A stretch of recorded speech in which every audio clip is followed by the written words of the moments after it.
Hello, welcome to the Grow Your Wealthy Mindset podcast, where it is all about helping amazing physicians just like you create a wealthy life free from burnout and with the financial security to practice medicine on your own terms. I'm your host, Dr. Elisa Chiang.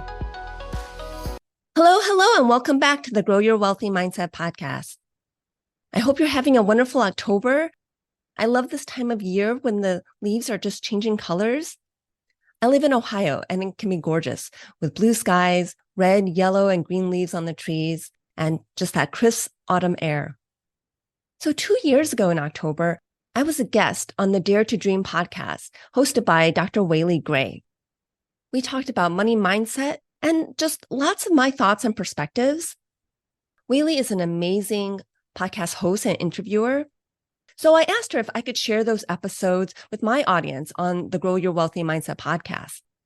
At the time I was a guest on the Dare to Dream podcast, I had not yet started the Grow Your Wealthy Mindset podcast. When we recorded for the episode, we talked for, I think, like an hour and a half. And so she broke up the conversation into 3 different episodes. I'm going to also do the same. So this will be a 3-part series. I hope you enjoy. Welcome back to another episode of the Dare to Dream Physician podcast. I am so excited today to have our guest. Her name is Dr. Elisa Chiang. She is an MD PhD. She's an ophthalmologist and an oculoplastic surgeon. She's a life coach, and she's also the founder of Wealthy Mindset. I am so excited to bring her on the show today to hear more about her story, because she has a really fascinating life. And we'll talk about one of the subjects that people are nervous to talk about, that it's kind of taboo to talk about in our society, which is money and our relationship with money. So welcome. Thanks so much for having me. I have loved listening to your podcast. It is awesome.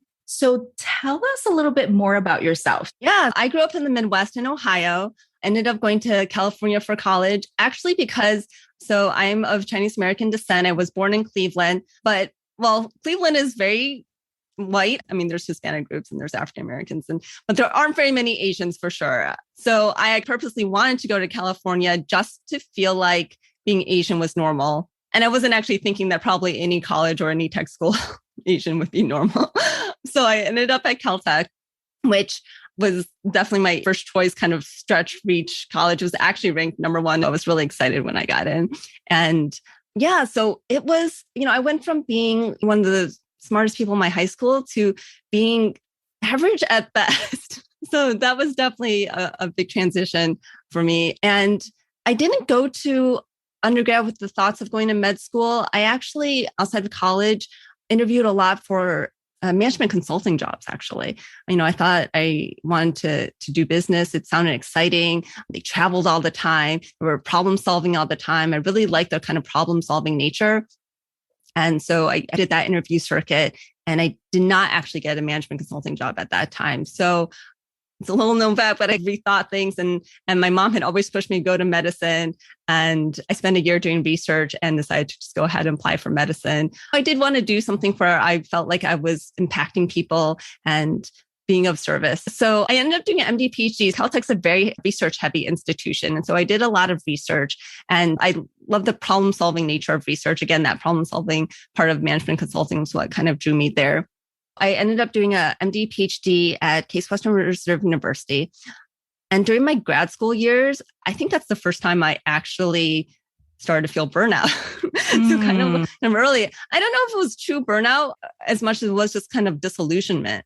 So you were done with MS1 and MS2, and then this is during the PhD phase? Is that where you're referring to? Okay. Right. So I did 2 years med school. And then after the 2 years was just, in grad school. First year of grad school is doing some coursework, but you're already starting kind of your research project. And then you're kind of just really in the research. And it's very narrow, very focused. And it didn't feel like this was going to apply and make a big impact. And I mean, obviously, research is the foundation where the person who founded vaccines has made a huge benefit to, the human civilization, but it just didn't ignite that passion in me. And so I started learning about personal finance at that point. I started reading about personal finance primarily actually because we were buying a house. But then I started reading, I read Rich Dad, Poor Dad, and then I really started opening my eyes up to more. So towards the end of grad school, I actually decided to do some real estate investing. And I ended up flipping 2 houses and also working on some rentals with a friend of mine in a partnership, and really opened up that whole world as well. I did go back to M3 and M4 the last 2 years med school, did enjoy that, decided on going to ophthalmology, really loved surgery. And during residency years and fellowship, and spent the time just devoting everything into mastering the trade of medicine. I wasn't doing any real estate investing at that point. I was still doing the investing, putting money into my Roth IRA, and spending time educating actually my co-residents about why they should be putting money into the Roth IRAs. Oh, that's so awesome. I wish I had you as a co-resident. That was something that nobody talked about in medical school, which, made sense because we weren't making an income. But as residents, I remember not really having any conversations about money with my fellow residents or attendings. Yeah. So from there, I absolutely love fellowship, actually. Went to Virginia for my first job in private practice. And it was a good job, but there was definitely a sense of, is this it? So give me an idea, because I'm not that familiar with ophthalmology and the fellowship training. How long is the residency and then the fellowship? Yeah. So it's a 1-year internship and then 3 years of residency. That is changing. Ophthalmology is becoming a 4-year residency without an internship. So I did my residency at Northwestern. They are now doing a 4-year instead of intern year plus 3 years. And then fellowship, there are a lot of different fellowships in ophthalmology. Many are 1 year. The 2-year fellowships are retina and oculoplastics. Okay. So you spent 6 years after medical school in postgraduate training. Yes. Yeah, that's a long time. Yeah, I enjoyed private practice. I was in a practice where I wasn't as busy as I'd like to be to, get that kind of production bonus and feel like I was being productive. I really actually kind of did all the things. I went to every single dinner with a drug rep to meet other physicians. I cold called on physicians. I didn't do social media marketing back then. And that didn't really occur to me back then, but I was really hitting the road. I spoke for Rotary clubs. I was, just trying to get myself out there to build my practice out there. Wow. And yet it was still maybe not going the way that you thought it would go. Right. Yes, due to certain things that happened in the practice, I decided to leave. I decided I wanted to come home to my hometown. So I did my med school at Case Western Reserve, the MD, PhD, MSTP program. And so that was 8 years for me. And I had grown up in Cleveland.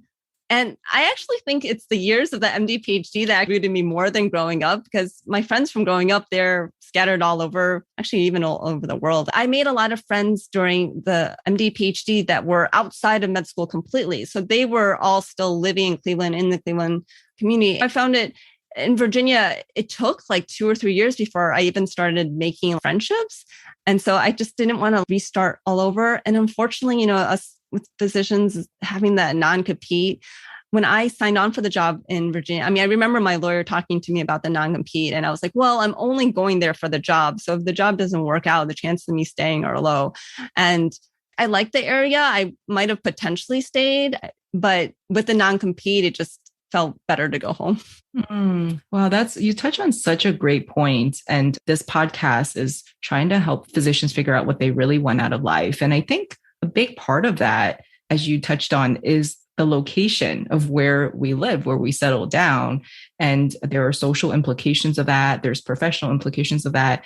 And I love that you made a conscious decision to go back to an area where you felt like you already had friends there. And also how you noted that it's very difficult to make friends after a certain stage in life. Right. So you move to this completely new area and you're done with your training. And that's what I found too, that it's because we're so used to moving around, right, for our training. And oftentimes we may be, especially for what you went into, which is a very competitive specialty and fellowships, oftentimes people just take the residency that they matched into, right? Or the fellowship that they matched into. So you don't have that much say over where you live for parts of your medical career. And then when you do become an attending, there are also other considerations like non-competes. And I love that you made a conscious decision to go back to the place where you felt like you were most connected to. Yeah. And in all honesty, out of fellowship, I did try to go back to Cleveland, my hometown, and I cold called on practices. And I did get one job offer at one of the hospital systems. But after talking to a number of people around about that particular job, I decided that it was not one that would be a good idea to take. Because I thought, well, I've done everything to try to get a job in Cleveland. It doesn't look like it's going to happen. Then I made my job search across the country, and that's how I landed in Virginia. So in deciding to come back to Cleveland, what happened is I ended up taking a job at a big hospital system. Their oculoplastics person was retiring at that point. So over the 3 years, they had a change in their situation. And there was a reason I went to private practice outside after fellowship, but I talked to the division leader of the ophthalmology, and she kind of assured me about a bunch of my fears about working in a big bureaucratic hospital system, which my residency and fellowship were both, academic centers, what we call the ivory tower, and they function a little differently. I would say my residency was maybe a little bit more business focused or efficiency focused than my fellowship, but I definitely wanted autonomy and control over my schedule. And that was not something that I saw people have so much in the academic setting and have a lot of in the private practice setting. So I was worried about that. And like I said, the division chair, she assuaged my worries, but then I realized after I started practice at the hospital system that no, all my worries were very valid. And a lot of the things I was concerned about, really was the case. And yeah, so then I burned out all over again in medicine. When did you realize that? So from the time where you started this job, where you had some fears coming in about the autonomy and the scheduling and the efficiency in a corporate medicine system, and when you realize, wait, this isn't what I was told it would be, it's actually what my fears thought it would be, and then realizing that you were burned out, what was that timeline like? And what did that feel like? It's hard to say because when I first started, I was like, whenever you first start somewhere, everything's new. You have to figure out where everything was. And they did not have good systems. Like I even asked, because I was going to go to multiple locations. They have a lot of different satellites. And I even asked them, well, can someone bring me to the different locations and show me where I'm supposed to go? And the essential practice manager was like, oh, yeah, I guess that might be a good idea. We've never done that before. And so, that just kind of shows us like, yeah, I don't want to have to walk into this big medical building and be like, okay, I'm the new doctor. I'm the new eye doctor. Where do I go?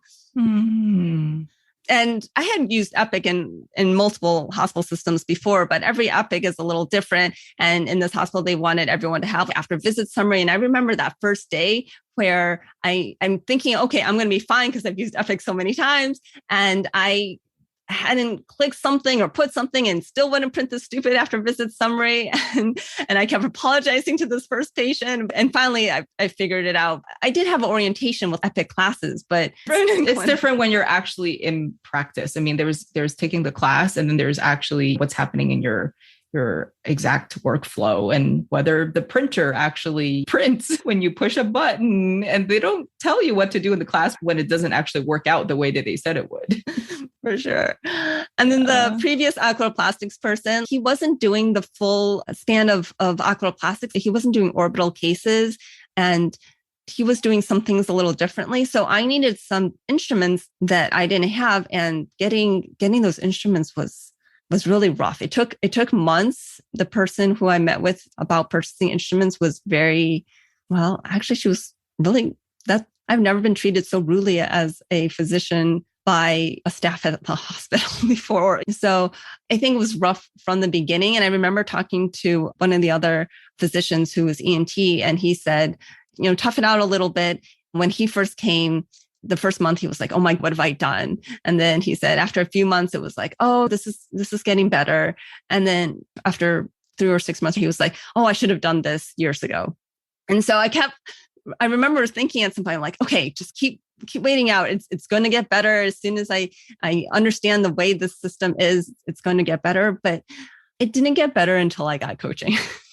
I see. Yeah. So you had met with another surgeon in another specialty that was coming from private practice? No, he was coming from an other hospital Oh, system okay. Okay. in the city. Okay. Actually, the hospital system that I turned down several Mm. years ago. Oh, okay. I see.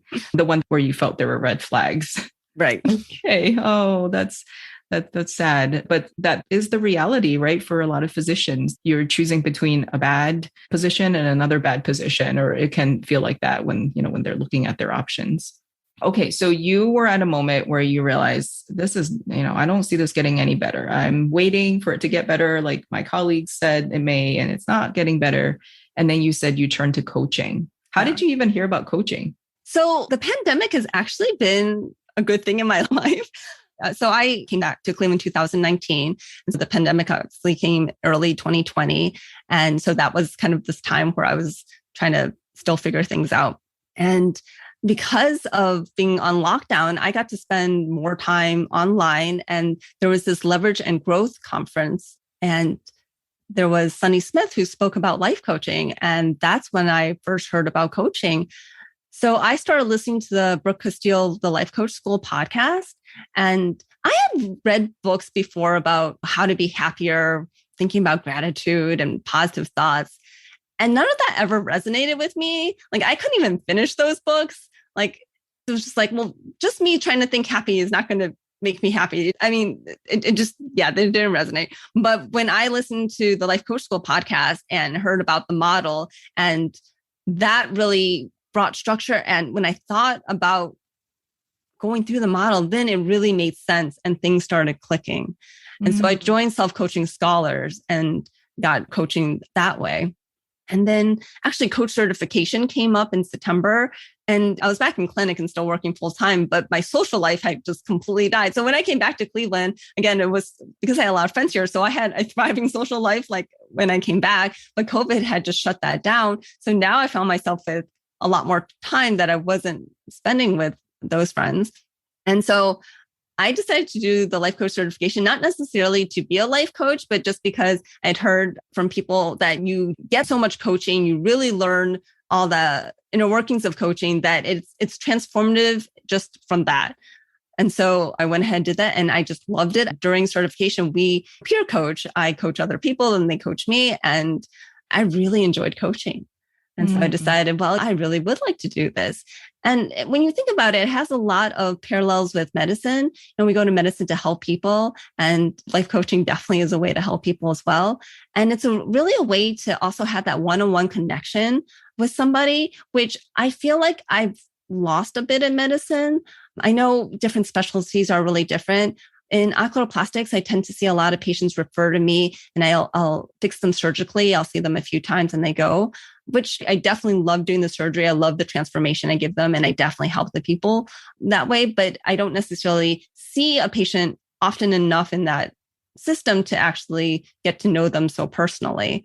And then a lot of people with ophthalmology just get an exam once a year. And once a year is not really usually enough to create that personal connection. Obviously, there are some patients where I do see more often, like who might have glaucoma or who have an acute problem that I'm seeing regularly and getting them through that problem. So it's not like I never get that. But life coaching is like all about personal connection. And so I really love that. So you found coaching, which you talked about how it helped you, but then you also discover that being a coach is actually a missing piece in your fulfillment from medicine. Yeah, I think so. So I'm really curious about how you talked about the sources that you went to, the Life Coach School and the Life Coach School podcast, and then the Self-Coaching Scholars and the training. But I'm curious about what was so transformational about it. Can you give us an example of perhaps how this situation at work, which has not been so good, and how coaching helped with that? Yeah. So to get into that, I'm going to go through the model, which is basically there are circumstances in the world. These are things that happen. These are, undisputable, like you could bring to court and everyone would agree this happened.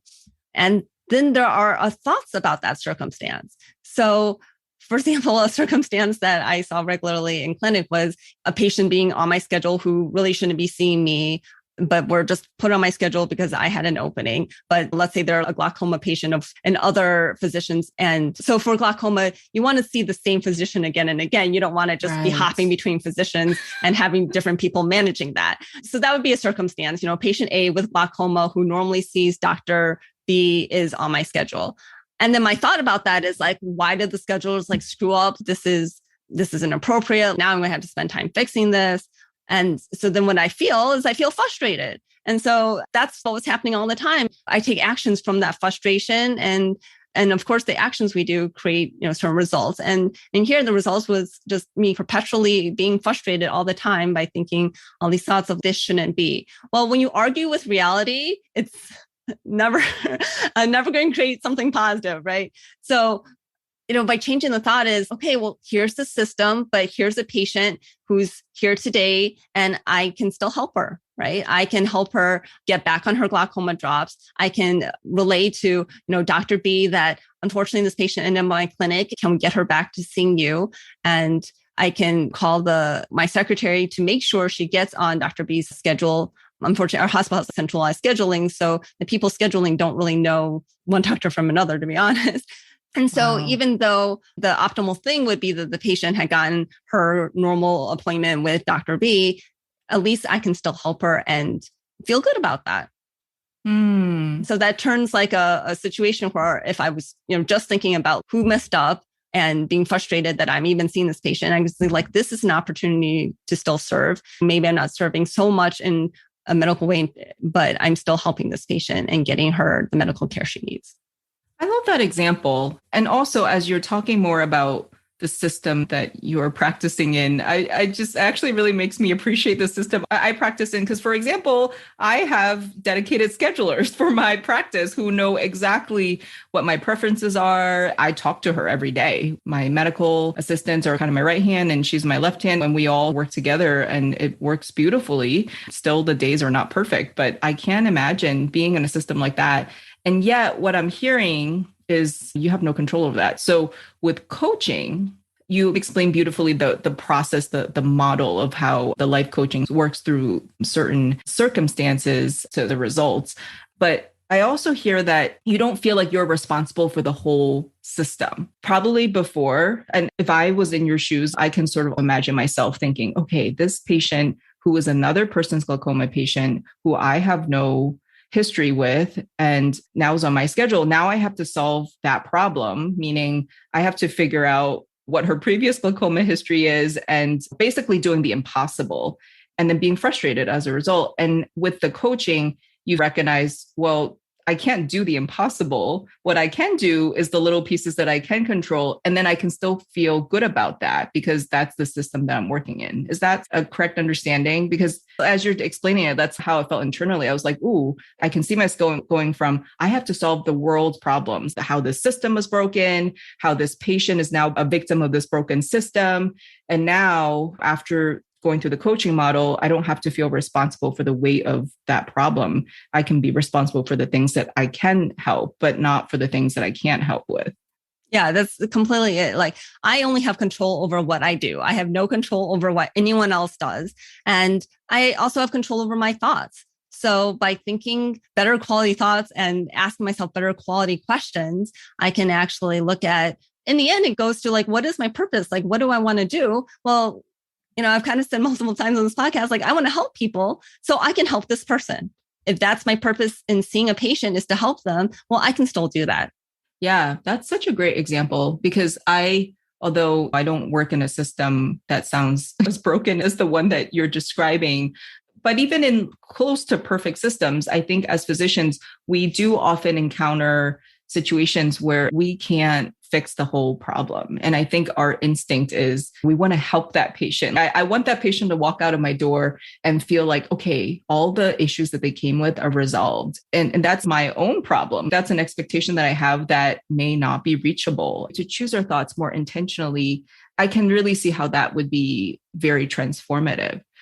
Yeah. And the other thing, actually, just branching on what you just said, is that you can do everything you think to make the patient happy, and they're still not going to be happy because their happiness is dependent on their thoughts. And they may want something that is frankly impossible. to be happy. And so it's good to realize like you can do only what you can do, and other people are going to think and feel however they're going to think and feel. And you really, I mean, you can influence it by what you say. I'm not saying like, well, if you say something very brash and mean or, angry to a patient, that's going to make them happy, obviously. But just know that you could people please as much as you want, and the person that you're trying to please is still not pleased. Yeah. So I also hear that as part of the coaching, you become a little bit more detached from the things that you have no control over. And I can see how that can really lift the weight off of someone's chest, especially as physicians. It's easy to feel like we carried all this weight, especially of systems that are broken that we have no control over. And you're right, sometimes patient expectations that can be unachievable, but that's great. So I'm curious. So the coaching fixed everything for you? Because it does sound to me like even factually that some of the things in the healthcare system that you describe are suboptimal. Yeah, the scheduling is not going to get fixed. Maybe one day, but not anytime soon. But I got myself in a much better place. And I also really thought about, well, what do I want to do? So I love coaching so much. I decided I do want to start a coaching business. And so I am working actively on that. And I also decided that I would prefer to cut down on my clinical hours in order to work on that coaching business. I decided to start looking for other jobs, and I am going to actually next week move to a new job where I will be part-time and have time for my coaching practice and go back to a private practice model.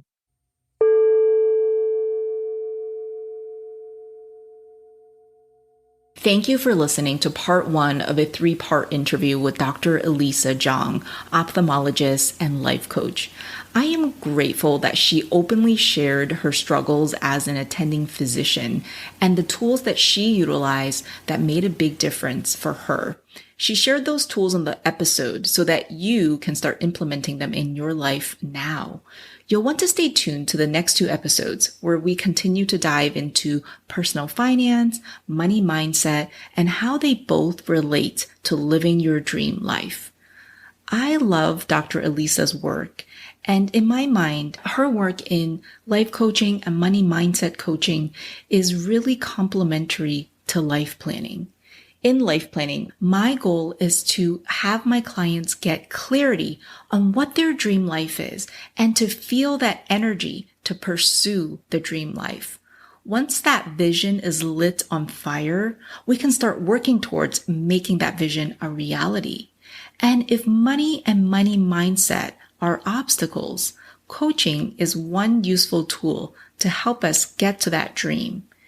You can find Dr. Elisa on her YouTube channel, Wealthy Mindset, on her Facebook group for women physicians called Women Physicians Creating Wealth. And you can also work with her one-on-one. She coaches both male and female physicians.